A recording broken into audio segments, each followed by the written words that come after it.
All right, so this is the last of these Daodejing videos I'm going to make. And I want to go back. Let me open the Daodejing here.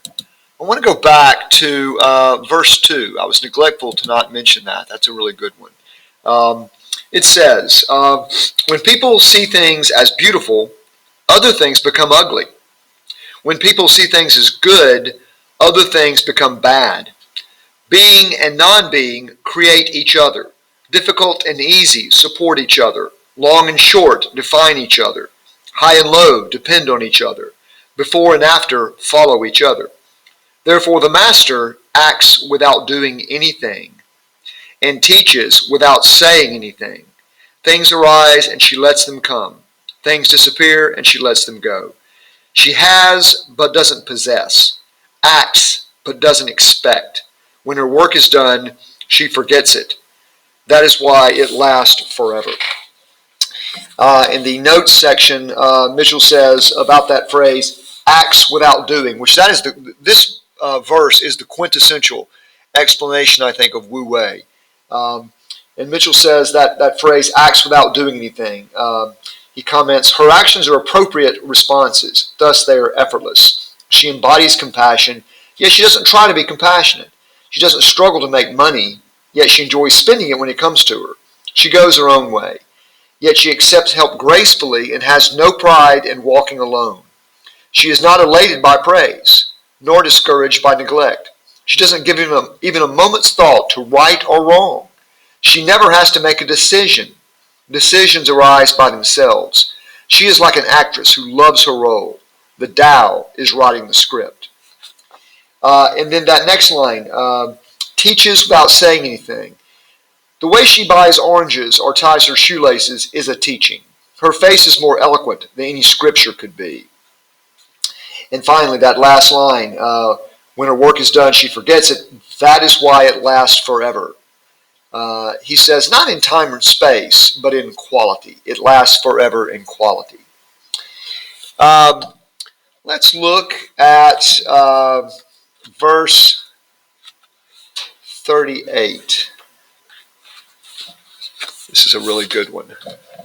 Let's see.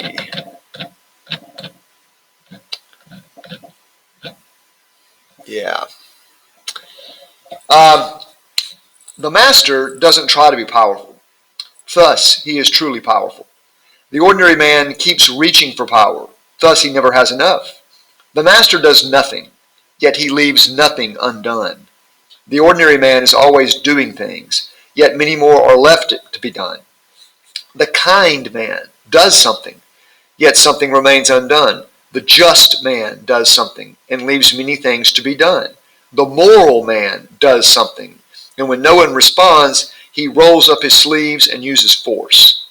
When the Tao is lost, there is goodness. When goodness is lost, there is morality. When morality is lost, there is ritual. Ritual is the husk of true faith, the beginning of chaos. Therefore, the master concerns himself with the depths and not the surface, with the fruit and not the flower.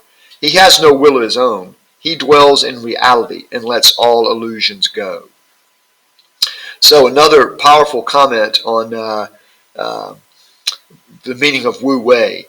Notice in that third stanza there,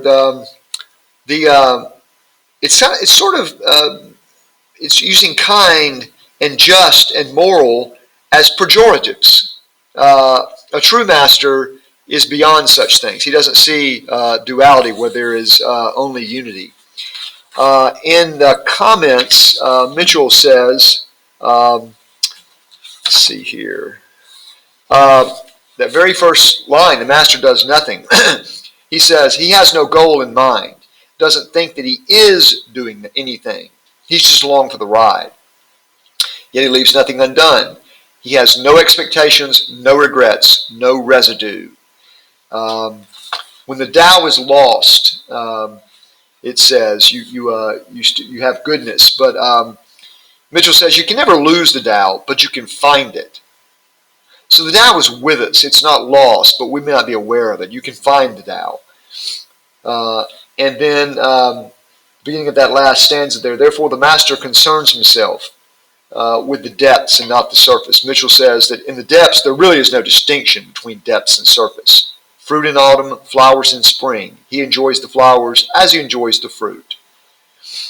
He doesn't care. He's not conscious. Lastly, let's look at verse 55. And these are all great, but these are some favorites. This is really good. 55 says, let me get to it. He who is in harmony with the Tao is like a newborn child. Its bones are soft, its muscles are weak, but its grip is powerful. It doesn't know about the union of male and female, yet its penis can stand erect, so intense is its vital power. It can scream its head off all day, yet it never becomes hoarse, so complete is its harmony. The master's power is like this.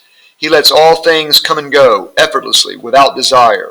He never expects results. Thus he is never disappointed. He is never disappointed, thus his spirit never grows old. So you see this metaphor a lot in Taoism, that Taoist master is like a baby, a newborn child. Let me get to his comments here. Zhuangzi writes about later about this. The infant cries all day long without straining its throat. It clenches its fist all day long without cramping its hand. It stares all day long without weakening its eyes. Free from all worries, unaware of itself, it acts without thinking, doesn't know why things happen, doesn't need to know. So an infant is the perfect embodiment of Wu Wei. And it says, the master's power is like this. Mitchell says, I have improvised here. The text reads, in the original, which is difficult to achieve, to know harmony is to know the eternal. To know the eternal is to have insight. To improve upon life is ominous. To control the chi by the mind is aggressiveness. When they are too aggressive, things decay. This is non-Tao. Non-Tao soon ends. And that is today's Daodejing moment.